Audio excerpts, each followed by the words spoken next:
رب اشرح لي صدري ويسر لي أمري واحلل عقدة من لساني يفقهوا قولي. الحمد لله الذي شرفنا بصوم رمضان والصلاة والسلام على حبيبه في كل حين وآن. مولاي صل وسلم دائما أبدا على حبيبك خیر الخلق کلہم. معزز ناظرین، رب ذوالجلال کی توفیق سے رسول اللہ صلی اللہ علیہ وسلم کی نگاہ عنایت سے ماہ رمضان المبارک میں جوں عروج آتا جا رہا ہے تو ہر سمت نیکیوں کے گلشن مہکتے جا رہے ہیں. اسی دوران ہمارا پروگرام فضائل رمضان بڑی آب و تاب کے ساتھ اپنی منزل کی طرف رواں دواں ہے. آج اس پروگرام میں ہمارا موضوع ہے روزہ ایک منفرد عبادت. میری دعا ہے رب ذوالجلال ہم سب کو قرآن و سنت کا فہم عطا فرمائے اور قرآن و سنت کے بلاغ و تبلیغ اور اس پر عمل کی توفیق عطا فرمائے. ہر عبادت اللہ کے ہاں بڑی قدر و قیمت والی ہے، مگر روزے کا معاملہ ان سب سے مختلف ہے. سیدنا ابو ہریرہ رضی اللہ تعالیٰ عنہ راوی ہیں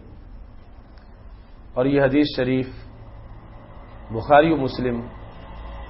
دونوں میں موجود ہے. ہمارے آقا حضرت محمد مصطفیٰ صلی اللہ علیہ وسلم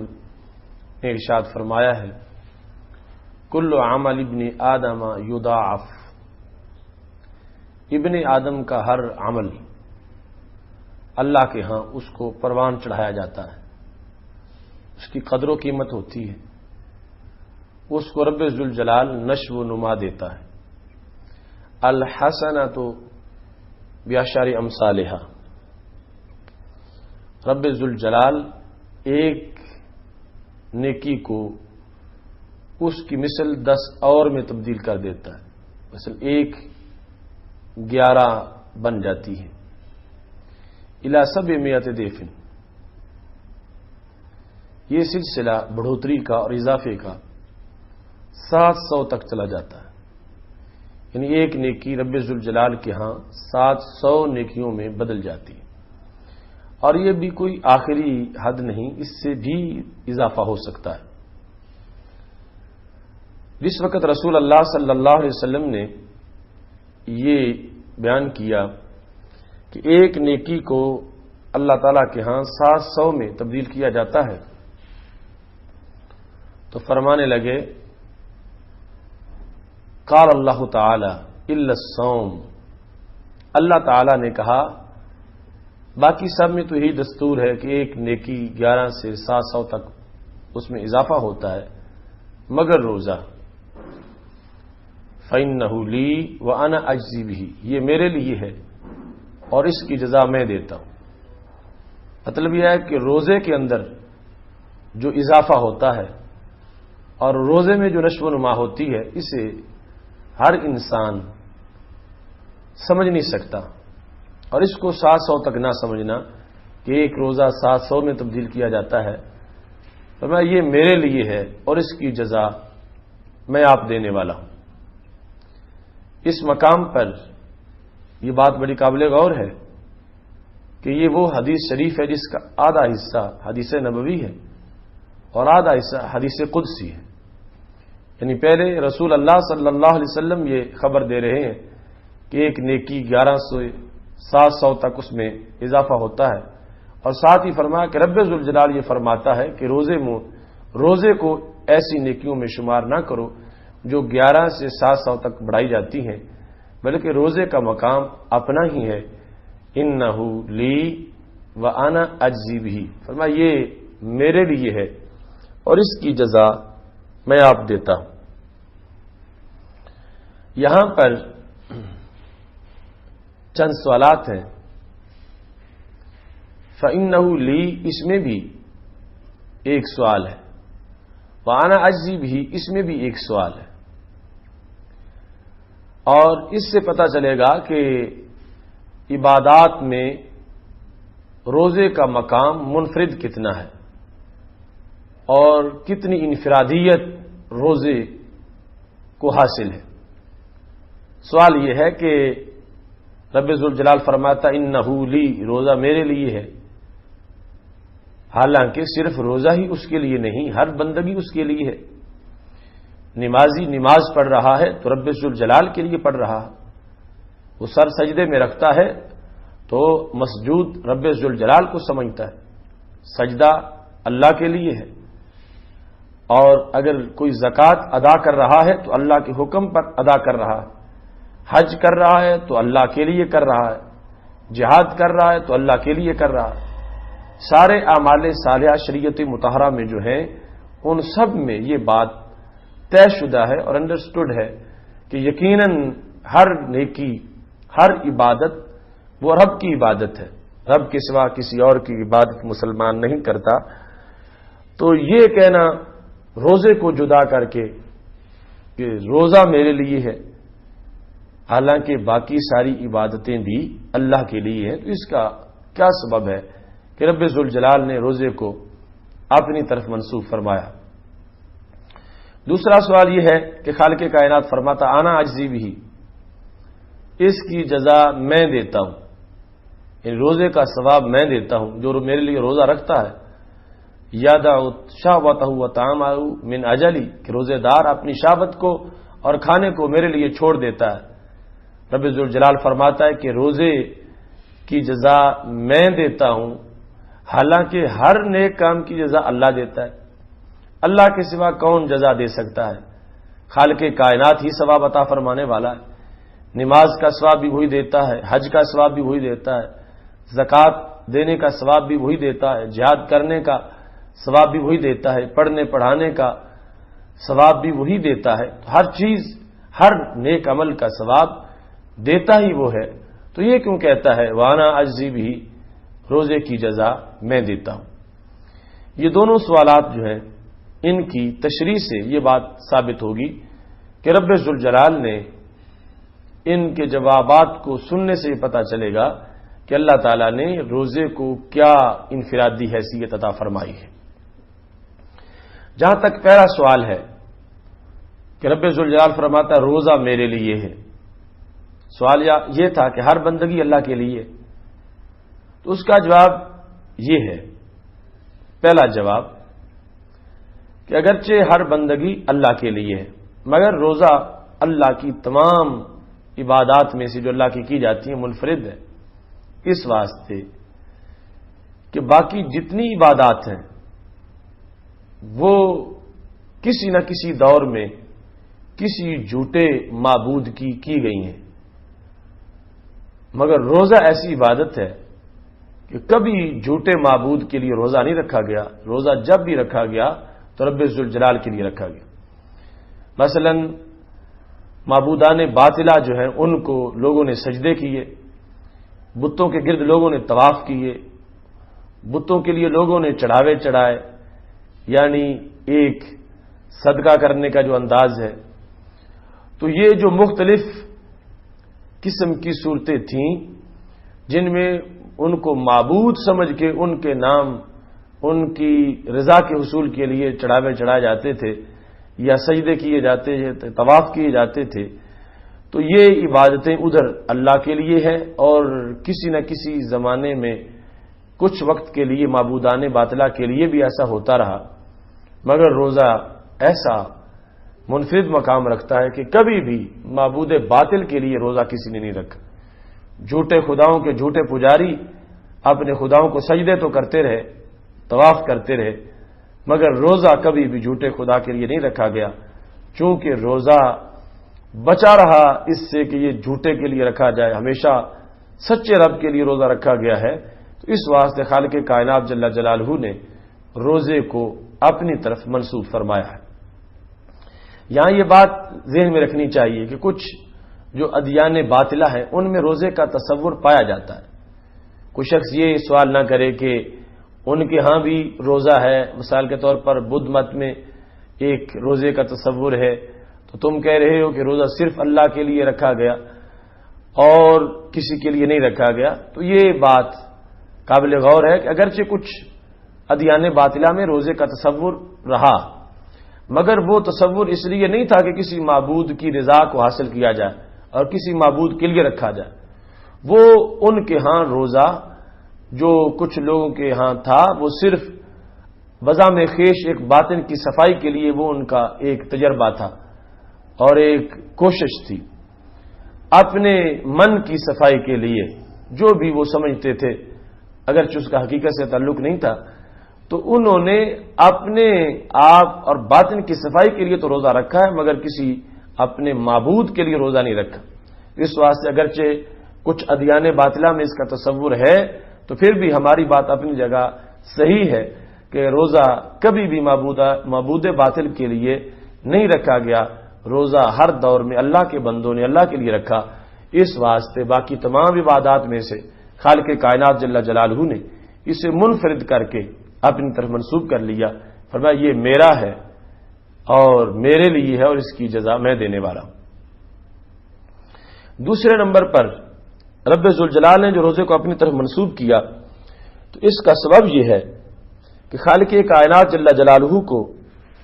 اعمال میں اخلاص بہت زیادہ پسند ہے۔ جس عبادت میں جتنا اخلاص ہو، جتنا خلوص ہو، وہ اتنی ہی رب ذوالجلال کو پسند ہے۔ تو باقی جتنی عبادات ہیں ان میں عبادت کرنے والا 100% ریا سے پاک ہو کر عبادت کر رہا ہو، مگر پھر بھی دیکھنے والا دیکھ سکتا ہے کہ یہ اللہ کی عبادت کی جا رہی ہے۔ مثال کے طور پر نماز کا ایک ڈھانچہ ہے۔ نماز پڑھتے وقت ایک نمازی خواہ اپنے آپ کو چھپا رہا ہو اور ریا سے پاک ہو کہ صرف اللہ کے لیے نماز پڑھ رہا ہو، تو پھر بھی اس کی اس بندگی کو دیکھا جا سکتا ہے اور دیکھ کر لوگ متاثر ہو سکتے ہیں، اور یہ اوروں کو بھی اللہ کی جو عبادت ہو رہی ہے اس کی خبر ہو سکتی ہے۔ تو پھر بھی ریا کے چانسز اس میں پائے گئے۔ ایسے ہی حج کیا جا رہا ہو تو حج کا ایک ڈھانچہ ہے، طواف ہو رہا ہے، سعی ہو رہی ہے، وقوف ہو رہا ہے، تو پتہ چلے گا کہ حج ہو رہا ہے۔ مطلب یہ ہوا کہ حج کو بھی دیکھا جا سکتا ہے۔ حج کرنے والا حج کر رہا ہو تو کوئی اس کو دیکھ سکتا ہے کہ یہ حج اللہ کے لیے کیا جا رہا ہے، وہ کتنا ہی ریا سے پاک ہو کے کر رہا ہو، مگر پھر بھی اللہ کے سوا بھی دیکھنے والی آنکھ اس کو دیکھ سکتی ہے۔ ایسے ہی زکوٰۃ کی ادائیگی کا عمل ہے، اس میں بھی باقاعدہ طور پر ایک ڈھانچہ ہے اس کام کا بھی، مگر روزہ ایسی بندگی ہے کہ جب روزہ ادا کیا جا رہا ہو تو اس کو دیکھنا کسی کے بس کی بات ہی نہیں، اس میں ریا ہو ہی نہیں سکتا، اس میں ریا کا گویا کہ امکان ہی نہیں ہے، چونکہ نہ روزے کا کوئی قیام ہے، نہ رکوع ہے، نہ سجدہ ہے، نہ کوئی قبلہ ہے، نہ ہی کسی جگہ جا کے طواف کرنا ہے، اور نہ ہی کسی فقیر کے ساتھ کوئی معاملہ کرنا ہے۔ یہ ایک دل کا معاملہ ہے، چھپی ہوئی بات ہے، اس کو صرف رب ہی دیکھتا ہے۔ تو پھر جتنا خلوص روزے میں ممکن ہے اتنا اور کسی میں نہیں، اگرچہ وہاں ریا سے بغیر سب کچھ کیا جا رہا ہو، مگر پھر بھی آخر اللہ کے سوا کوئی دیکھنے والا اس کو دیکھ تو سکتا ہے، مگر روزہ ایسی رب ذوالجلال کی منفرد عبادت ہے کہ جس میں اور کی رسائی نہیں، جس عبادت تک اور کی آنکھ جا ہی نہیں سکتی، دیکھ نہیں سکتا کوئی بندہ اس وقت کہ فلاں حالت روزہ میں ہے۔ یہاں تک کہ حضرت مولا علی قاری رحمۃ اللہ علیہ کہنے لگے کہ روزے کے اندر اگر کوئی خبر دے کہ میں نے روزہ رکھا ہوا تو پھر بھی روزے میں ریا نہیں ہو سکا، اگرچہ اس نے اپنا ثواب خراب کیا، اگر بری نیت سے بتایا تو خبر تھی، تو یہ ریا خبر صوم میں ہے، صوم میں نہیں ہے۔ چونکہ اگر یہ کہنے سے کہ میرا روزہ ہے، باقی ہر بندے کا روزہ ہو اور پھر ہی وہ یہ کہہ سکتا ہو، پھر تو پتہ چلا کہ اس لفظ سے، اس جملے سے روزے کی خبر دی گئی اور روزے کا پتہ چل گیا۔ مگر یہ تو جھوٹ کا بھی امکان ہے، ہو سکتا ہے کہ جس نے یہ کہا میں نے روزہ رکھا ہوا ہے وہ جھوٹ بول رہا ہو، تو پھر پتہ چلا کہ یہ جملہ بھی 100% اس بات پر دلالت نہیں کرتا کہ روزے کی خبر دے سکے، کبھی تو روزے کے بارے میں خبر دیتا ہے اور کبھی اس میں جھوٹ کا بھی احتمال ہوتا ہے اور جھوٹ بھی ہو سکتا ہے۔ اس واسطے روزہ ایک ایسی مخلص اور خالص عبادت ہے رب ذوالجلال کی، جس میں دوسرا کوئی اس عبادت کو مشاہدہ ہی نہیں کر سکتا، اس کا معائنہ ہی نہیں کر سکتا، اس کو دیکھ ہی نہیں سکتا۔ تو اتنی جو چھپی ہوئی عبادت ہے اور عبد اور معبود کے درمیان جو سر اور راز کا معاملہ ہے، اس بنیاد پر خالق کائنات جل جلالہ نے باقی تمام عبادات سے اس کو منفرد کرتے ہوئے فرمایا کہ یہ روزہ میرے لیے ہے اور روزے کی جزا میں دینے والا ہوں۔ تیسرے نمبر پر روزے کو باقی تمام عبادات سے خالق کائنات جل جلالہ نے جو جدا کیا تو سبب یہ تھا، نہ کھانا نہ پینا یہ اللہ کی شان ہے، بندہ کھانے پینے کا محتاج ہے، کھائے پیے بغیر زندہ نہیں رہ سکتا، لیکن بندے کو رب سے پیار ہے، یہ چاہتا ہے کہ میں کچھ وقت تو اپنے رب والے رنگ میں رنگا جاؤں، کیونکہ حدیث شریف میں حکم بھی ہے تخلقوا باخلاق اللہ، اللہ کے اخلاق کو اپنے اندر پیدا کرو، مطلب یہ ہے وہ عفو ہے تم بھی عفو درگزر کیا کرو۔ تو ایسے ہی اگرچہ بندہ مکمل طور پر کھائے پیے بغیر نہیں رہ سکتا، مگر کچھ وقت کے لیے اس کی کاوش تھی اور کوشش تھی کہ میں اپنے رب سے اپنی مناسبت پیدا کروں، لہذا اس بندے نے اپنے رب سے مناسبت پیدا کرنے کے لیے کچھ وقت کھانے پینے سے جب اجتناب کیا تو اس کو خالق کائنات جل جلالہ کے ساتھ ایک مناسبت ایسی پیدا ہو گئی جس کی بنیاد پر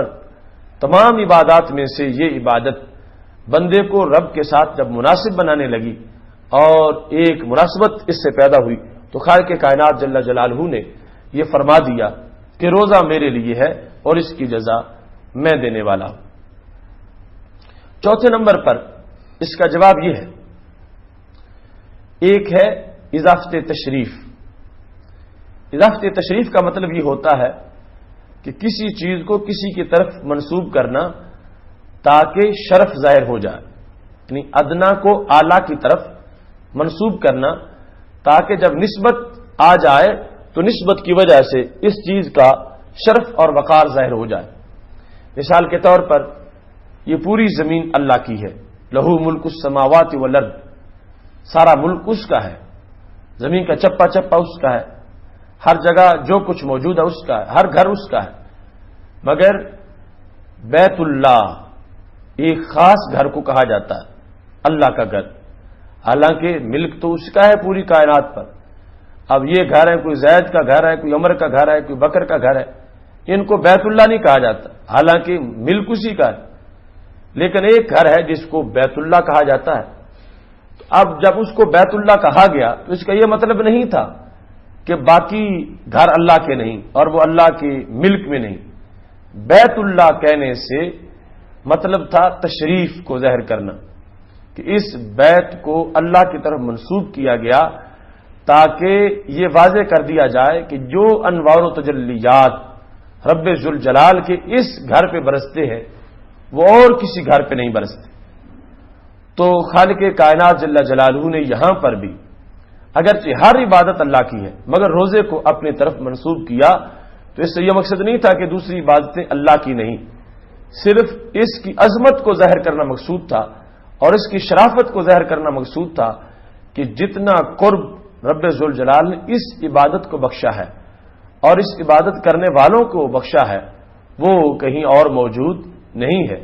مذکورہ حکمتوں کے پیش نظر خالق کائنات جل جلالہ نے اس عبادت کو وہ شان دی ہے اور وہ مقام دیا ہے، اس کی وجہ سے جو بندے کو قرب عزتی حاصل ہوتا ہے اور اس کی وجہ سے جو بندے کو روحانیت میسر آتی ہے اور اس عبادت کی وجہ سے جو غفلت چھٹتی ہے اور آئینہ ادراک روشن ہوتا ہے وہ اسی عبادت کا حصہ ہے۔ اس لیے خالق کائنات جل جلالہ نے باقی تمام عبادات سے اس کو ممتاز کرنے کے لیے اور اس کے شرف کو ظاہر کرنے کے لیے اپنی طرف اس کو منسوب کر لیا، انہ لی، کہ یہ میرے لیے ہے۔ مقصد باقی کی نفی کرنا نہیں ہے، مقصد اس عبادت کی عظمت کو اجاگر کرنا ہے۔ تو یہ 4 جوابات جو ہیں ان سے پتہ چلا کہ روزے کے اندر کتنی بڑی انفرادیت ہے کہ رب ذوالجلال نے باقی تمام عبادات کے مقابلے میں اس عبادت کو اپنی طرف منسوب فرمایا ہے۔ اب اس کے بعد دوسرا سوال جو یہ تھا انا اجزی بھی، کہ روزے کی جزا میں دیتا ہوں۔ ہر عبادت کی جزا رب ذوالجلال ہی دیتا ہے، مگر بطور خاص روزے کو جو اپنی طرف منسوب کیا تو اس میں مقصد یہ تھا بیان کرنے کا، سبب یہ تھا اس کو ذکر کرنے کا کہ رب ذوالجلال یقیناً باقی عبادات کی بھی جزا دیتا ہے اور روزے کی بھی رب ذوالجلال جزا دیتا ہے، لیکن خالق کائنات جل جلالہ فرشتوں کو کہتا ہے فرشتوں فلاں بندے کو اتنا ثواب دے دو، اس نے ایسی نماز پڑھی کہ اس کو 1000 نیکی دے دو، فلاں نے مزید خشوع و خضوع سے پڑھی تو اس کو 2000 نیکی دے دو، اور فلاں کے حج کے اتنے نمبر دے دو، 1,00,000 نمبر اس کو دے دو۔ یہ بتایا جاتا ہے فرشتوں کو، دیتا اگرچہ ثواب اللہ ہی ہے مگر فرشتوں کو عدد بتایا جاتا ہے۔ خالق کائنات فرماتا ہے روزہ ایسی عبادت ہے کہ یہاں کوئی ایسا عدد ہی نہیں کہ جو فرشتوں کو معلوم ہو اور فرشتے جس کے سہارے روزے کے ثواب کو کاؤنٹ کر سکے۔ فرشتوں کی معلومات میں ایسی گنتی ہی نہیں، ایسا کوئی پیمانہ ہی نہیں جس سے روزے کے ثواب کی پیمائش ہو سکے، روزے کے ثواب کو تولا جا سکے یا روزے کے ثواب کو گنا جا سکے، کیونکہ فرشتے اس کے ثواب کو گن ہی نہیں سکتے۔ تو رب ذوالجلال فرماتا ہے یہ ثواب میں خود عطا کرتا ہوں، خود دیتا ہوں۔ تو اس سے بھی یہ مقصد تھا کہ باقی تمام عبادات کا ثواب بھی اگرچہ رب ذوالجلال عطا فرمانے والا ہے مگر دلواتا فرشتوں سے ہے، لیکن روزہ ایسی منفرد عبادت ہے کہ اس کا ثواب فرشتوں سے نہیں دلواتا، اس کا ثواب خود دیتا ہے۔ اس واسطے دیتا ہے کہ فرشتوں کو اس ثواب کی جو تعداد ہے اور جو اس کا بیان کا طریقہ ہے وہ فرشتوں کی سمجھ میں نہیں آ سکتا۔ فرشتوں سے کہیں بالا یہ ثواب ہے کہ جس کو کسی پیمانے سے جس کی پیمائش نہیں ہو سکتی اور نہ ہی کسی عدد سے اس کی گنتی ہو سکتی ہے۔ اس واسطے خالق کائنات جل جلالہ نے اس کو اپنی طرف منسوب کر لیا۔ تو روزے کی انفرادیت اس مقام پر ظاہر ہو گئی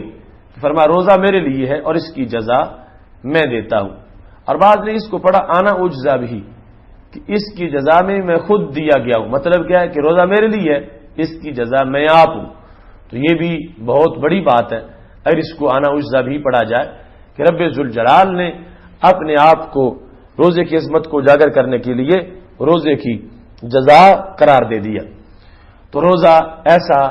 منفرد عمل ہے جس سے آئینہ ادراک روشن ہوتا ہے، جس سے دل کی کیاری میں تقوی کے گنچے چٹک کے پھول بنتے ہیں، جس کی وجہ سے انسان کا دماغ معطر ہوتا ہے، جس کی وجہ سے گناہوں کا دھول ہٹ جاتا ہے، ہر قسم کی دھند اور آلودگی دور ہو جاتی ہے۔ بھوکا رہنے سے بندے کے اندر ایک نورانیت پیدا ہوتی ہے اور وہ نورانیت بندے کے پھر اعضاء میں جلوگر ہو جاتی ہے، وہ نورانیت اس کی آنکھوں میں، اس کے کانوں میں جلوگر ہو جاتی ہے،